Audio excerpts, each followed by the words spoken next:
Hi guys, இது ஐயாரெட்டின் சமையல் கலை. கொஞ்சம் ரசிக்க ருசிக்க. நம்ம இப்போ சூடான டேஸ்டான கிறிஸ்பியான எக் வித் பொட்டேட்டோ ரெசிபி எப்படி செய்வதுன்னு பார்க்கலாம். அதுக்கு தேவையான பொருள் 2 அவிச்ச முட்டை, 2 அவிச்ச உருளைக்கிழங்கு, தேவையான அளவு சிப்ஸ், உங்களுக்கு எது ஃப்ளேவரோ எடுத்துக்கோங்க. அதுக்கப்புறம் கொஞ்சோல தேவையான அளவு கார்ன்ஃப்ளவர் மாவு அல்லது அரிசி மாவு எடுத்து வச்சுக்கோங்க. இப்போ நம்ம எடுத்து வச்சதில் 2 உருளைக்கிழங்கு எடுத்து நல்லா மசிச்சுக்கலாம். அதுக்கப்புறம் முட்டையை எடுத்து அதை 2ஆக கட் பண்ணி முதல்ல உள்ளே இருக்க மஞ்சள் கருவை எடுத்து மசிச்சுக்கோங்க. 2ஐயும் சேர்த்து மசிக்க முடியாது. அது மசித்ததுக்கப்புறம் பொறுமையாக உங்களுக்கு முடிஞ்ச அளவு எப்படி செய்ய தோணுதோ அப்படி செய்யுங்க. அதை மெதுவாக மசித்து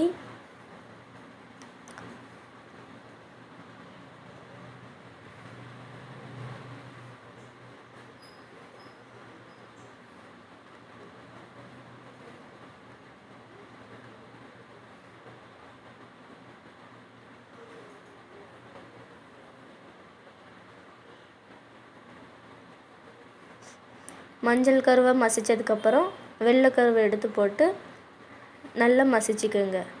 அது உங்களுக்கு தேவைன்னா சேர்த்துக்கலாம், இல்லைன்னா ஸ்கிப் பண்ணிடுங்க.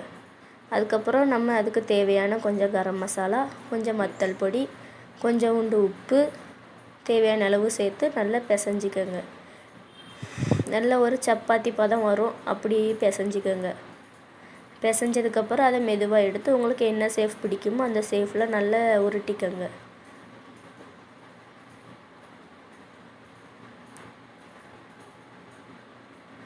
உருட்டினதுக்கப்புறம் நம்ம அதை ரெடி பண்ணலாம். அதுக்கு தேவையான பாத்திரத்தை எடுத்து வச்சு அதில் கொஞ்சம் எண்ணெய் ஊற்றிக்கோங்க. அதுக்கப்புறம் நீங்கள் எடுத்து வச்சு அரிசி மாவு கலவை கொஞ்சம் தண்ணி ஊற்றி கொஞ்சம் பேஸ்ட்டு மாதிரி கலக்கி வச்சுக்கோங்க. நம்ம பிடிச்ச உருண்டைகளை அந்த மாவில் டிப் பண்ணி சிப்ஸை பொடிச்சு வச்சுக்கணும். அந்த பொடித்த சிப்ஸில் அந்த மாவில் டிப் பண்ணி அந்த உருண்டையை நம்ம அதில் லேசாக அப்படியே பெரட்டி எடுத்து எண்ணெயில் போடணும். எண்ணெயில் போட்டு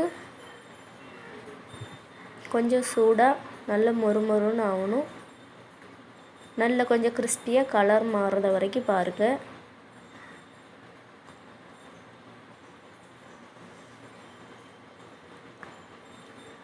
அப்படி நம்ம ஒவ்வொரு உருண்டைகளையாக எடுத்து அப்படி டிப் பண்ணி போடலாம். நீங்கள் கார்ன்ஃப்ளவர் மாவு இல்லைன்னா பரவாயில்ல, அரிசி மாவு மட்டும் இருந்தால் அதனாலும் சேர்த்துக்கலாம். இந்த மாவு கொஞ்சம் கிறிஸ்பினஸ் கொடுக்கும், அதுக்கு தான்.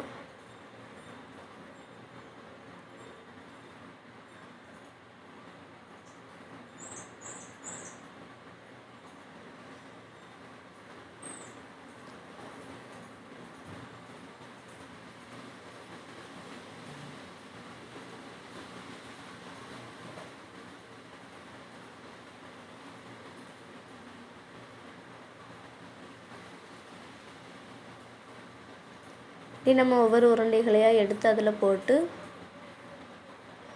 எடுத்துக்கலாம். கொஞ்சம் இந்த அப்படி கலர் மாறுற வரைக்கும் பாருங்கள். நல்ல மொறுமொறுன்னு கலர் கொஞ்சம் நல்லா ப்ரௌனாக மாறணும். நல்லா மாறினதுக்கப்புறம் அதை அப்படியே எடுத்து வச்சுருங்க. அதுக்கப்புறம் நம்ம டேஸ்ட்டாக சாப்பிட்டா நீங்கள் டொமேட்டோ சாஸ் எது வேணாலும் வச்சு சாப்பிட்டுக்கலாம்.